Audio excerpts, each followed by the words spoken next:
Fala, meus colegas, Panda trazendo mais um Panda Pitaco. Hoje quero falar sobre a entrevista que o Jim Ryan, o CEO da Sony, deu para a Gentleman Quarterly, uma revista gringa aí famosíssima. Bom, na verdade, lendo essa entrevista aqui, a gente viu que ele, né, no ano passado, em novembro, eles falaram alguma coisa sobre. Rolou uma conversa e aí o Jim Ryan que se aproximou, pediu para o jornalista entrar em contato, que eles queriam dar uma matéria exclusiva. Ou seja, foi iniciativa da própria Sony de entrar em contato e dar, né, essas notícias aqui. Então ele começou falando sobre o sucesso que tá tendo de venda básico, né? Tipo, relações públicas, né? Confirmou que tá desenvolvendo um novo PlayStation VR, vai ser lançado provavelmente nos próximos anos. Eles já estão com kits de desenvolvimento por aí, né? Já estão com eles na mão, e a principal diferença é que dessa vez vai ser mais simples, mais facilitada, só um cabo ligando o aparelho até o console, né? Isso é interessante, eu gosto também porque eu sou um adepto do VR, né? Tipo, empresa de VR, e infelizmente a pandemia aconteceu e essa empresa está congelada, né? Mas é uma das coisas mais interessantes, mais legais, só quem já experimentou sabe o que é, né? Então a gente às vezes até vê os cachistas, nem ligo para VR, quem liga, VR é flopado e tal, e na verdade tá muito errado, porque tá facilitando, né? A primeira onda de VR passou, agora já estamos na segunda, e esse PlayStation 5 vai fazer parte dessa, né? O PlayStation 5 VR, bem interessante, isso aí é bom cada vez mais, né? Essa distribuição, né? Ele fala também sobre, no começo da entrevista, sobre a falta que tem no mercado do PlayStation, né? As cadeias de suprimento da pandemia foram afetadas por causa da pandemia, né? Então tá difícil de conseguir. Isso é porque lá fora e também aqui no Brasil, né, principalmente, para você comprar, tá difícil de achar os consoles, né? Além do mais, os cambistas também agora a galera descobriu que é scalper, né? Em inglês, cambista é scalper em inglês. Aí os cambistas estão pegando e repassando, né, com esse preço mais caro. Bom, eles não têm data sobre isso, quando vai normalizar, né? Então isso é normal, todo mundo tá sabendo. Eles já falaram também sobre alguns jogos, né? Os próximos jogos, o Returnal, o Ratchet Clank Rift Apart e o Horizon Forbidden West. Esses jogos estarão sendo lançados, são os próximos, né? Mas eles não têm data ainda. Inclusive ele até mandou uma farpinha para o Cyberpunk, né? Ele diz o seguinte: você sabe, existem duas formas da gente fazer esse tipo de coisa. Você pode manter a data e jogar e lançar o jogo apesar da qualidade, né? Ou você tem a possibilidade de mandar ele quando ele estiver pronto. Nós sempre tentamos seguir a o segundo approach, né? Então existem alguns uns publishers que tiveram aí uns problemas, né? E aí ele tá falando, é lógico, Cyberpunk, com o lançamento da CD Projekt, né? Mandando uma farpinha aí, né? Outra coisa que eles confirmaram, o Gran Turismo 7 foi adiado para 2022. Tudo isso a gente já sabia. Eles não têm um nome específico para o segundo PlayStation VR 2, né? O VR 2, por enquanto estão chamando PlayStation VR 2. Provavelmente vai ser esse nome, né? Não tem muita criatividade. Uma empresa que chama todos os consoles o mesmo nome, né? Aí aqui ele fala um pouquinho dessas mudanças, né? O que vai ter de inovação perante, né? Mas o interessante, isso a gente pode saber já pelo potencial, né, que o PS5 tem, tanto de potência, ele vai poder utilizar aí mais, né, do headset. Então talvez a gente tenha um pouco mais, não seja uma resolução tão baixa, né, para poder manter o frame rate estável, que é uma das coisas principais no VR. Você tem um frame rate estável, se o frame rate cai, o teu estômago embrulha, né? A linha de lançamento do PS5 foi muito otimista, podemos esperar o mesmo para o PlayStation VR. Ele também não fala nada sobre isso, foge de tudo, né? E aí a gente chegou no ponto da entrevista, que é o ponto que mais causou dor e sofrimento, principalmente pra galerinha do Flame BR, né? A galerinha que endeusa o PlayStation, e aquilo que a gente sempre falou, ele tá se concretizando, né? Então, lançar os jogos do PlayStation para PC era algo que a Sony segurou, né, por muito tempo, não quis fazer. Mas agora parece que vocês se juntaram a isso. O que mudou, né? Obviamente ele está falando também da Microsoft, que já começou a fazer isso, né? Lança os jogos junto para o Xbox e para o PC. E aí ele responde: eu acho que algumas coisas mudaram. Nós descobrimos agora no começo de 2021, com os estúdios de desenvolvimento e os jogos que eles fazem, estão numa forma tão boa que eles nunca estiveram antes. Particularmente, o ciclo da segunda metade do PS4, nossos estúdios fizeram alguns jogos incríveis, né? Maravilhosos. Ter uma oportunidade para expor esses grandes jogos para uma audiência maior e reconhecer a economia do desenvolvimento de jogos, que não é algo sempre tão simples, o custo de fazer esses jogos cada vez sobe mais com cada ciclo. E conforme o nosso calibre de propriedade intelectual aumenta, melhora. E também a nossa facilidade de fazer com que pessoas que não tenham console tenham acesso aos nossos jogos aumentou. Então é uma decisão bem simples e direta de fazer. É aquilo que a gente sempre falou. Inclusive, olha só que interessante, essa entrevista ele deu... Foi dia 23, ontem, né? Dia 23 que saiu essa entrevista aqui.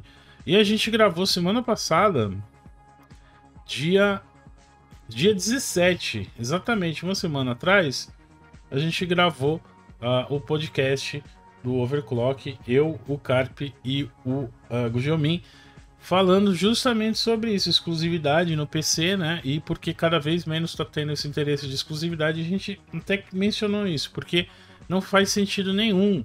Se você tem um produto que é bom, tem penetração no mercado, para que você vai manter ele exclusivo numa plataforma se você pode aumentar o quanto você recebe, né? Vendendo ele para outras plataformas. Não faz sentido mesmo do ponto de vista de acionista, né?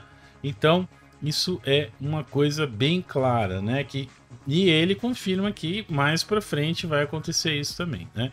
Aí você viu uns carinha de Flame aí que não são muito analista de indústria, né? São mais fanboy de console e pedaço de plástico, chorando, falando que ele vai destruir o PlayStation, etc. Boa, né? Faz parte, né? Então vamos continuar aqui a entrevista. Se você quiser saber um pouquinho mais, recomendo dar uma olhada no Overclock dessa semana, que a gente fala sobre jogos, né? Sobre gêneros inteiros exclusivos no PC e quais as diferenças da exclusividade, né? Qual o motivo da exclusividade? É bem interessante, tá? Bom, e ele fala aqui também um pouquinho que o PlayStation 5 trouxe novos usuários pro PlayStation Plus, né? Parece que eles lançaram um dado que 87% das pessoas com o PlayStation 5 assinaram o PlayStation Plus. Como isso afeta os planos para plataforma, né? Para quem não sabe, o PlayStation Plus é igual Live Gold, né? É um sistema de assinatura para você poder supostamente jogar online, jogar jogos multiplayer online, ter acesso a save games, etc. E ao ser assinante, você tem acesso mensalmente a alguns títulos. Enquanto você é assinante, você tem acesso àqueles títulos. Se você cancela a sua assinatura, os títulos param de ser acessíveis, tá? Bom, ele fala que muito que eles esperaram, a audiência inicial é uma audiência que gosta, né, de engajar com o PlayStation Plus. E muitos deles gostam de jogar multiplayer e gostam do Instant PlayStation Plus Collection, que é esse negócio. Tem alguns jogos, né, alguns títulos que você já tem acesso só por ser o PlayStation Plus Collection. Eles colocaram Bloodborne, God of War, tem alguns jogos interessantes pra galera que assina, né? E eles estão fazendo. Vocês vão dar mais alguns jogos antigos gratuitamente, como parte do Play at Home, né? Que é essa iniciativa da Sony de manter, né, os jogos disponíveis gratuitos para a galera por causa da pandemia. Mas vocês também aumentaram os jogos novos, né? Para subscribers do PlayStation Plus, tais como Destruction All Stars e Bugsnax. Quer dizer, o jogo Mal saiu, é lançamento, mas já está disponível como para assinante PlayStation Plus, né? Isso é algo que vai continuar? Ele confirma que sim, que é uma forma interessante e inovativa de fazer com que jogos sejam publicados e sejam disponíveis para os assinantes. Funciona para o publisher e funciona também para os jogadores, né? E, finalmente, qual foi o último jogo que ele jogou no PlayStation 5? E ele falou que foi o Astro's Playroom. É o joguinho lá de soprar no controle, né? Que mostra as perícias, as peripécias. Note que não fala nada sobre as 400 horas esperadas do controle, nem nada do tipo. Mas, basicamente, essa entrevista caiu como uma bomba. Um monte de gente chorando ontem, porque ficou confirmado que sim, alguns jogos, especialmente como o Horizon, já saiu para o PC. Agora esse dos Days Gone, do motoqueiro dos zumbis, também vai sair, né? E só é o começo. Mais tarde eles vão lançar outros jogos também e, como sempre, dando mais ênfase ao lucro, né? Porque, obviamente, ao vender esses jogos na Steam, seja na Epic, aumenta ainda mais a forma, fontes de lucro alternativos, né, para a Sony. Isso é bom para a empresa, para a saúde da empresa, né? Então, isso é algo que a gente sempre falou.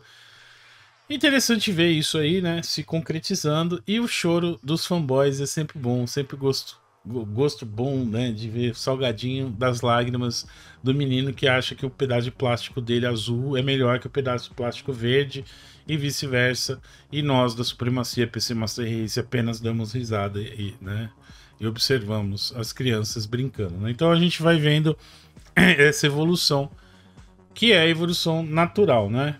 O cara começa jogando console, criancinha, aí quando ele já tem uma evolução, já vira adulto, ele normalmente deve evoluir para o PC, né? Aí você vê alguns caras que têm esse desenvolvimento limitado intelectualmente, ainda permanecem nos consoles, e inventam várias desculpas por que eles fazem isso, mas no final das contas são justamente isso, apenas desculpas, né? PC wins sempre, ontem, hoje e amanhã, e sempre. Esse foi o Panda Pitaco. Como sempre, se você curtiu, aquele joinha ajuda bastante. Se você não curtiu, não tem problema, deixa o dislike. Coloca aí nos comentários o que você acha dessa estratégia da Sony, que é uma estratégia vai trazer lucro, vai aumentar o valor da empresa, vai aumentar o valor para os acionistas, ou realmente, como alguns choristas dizem, né, vai ser o fim do PlayStation? Deixa aí nos comentários, quero saber a opinião de vocês. Como sempre, muito obrigado pela audiência. Um beijo, Panda. Bambu Life. É nóis.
Exótica.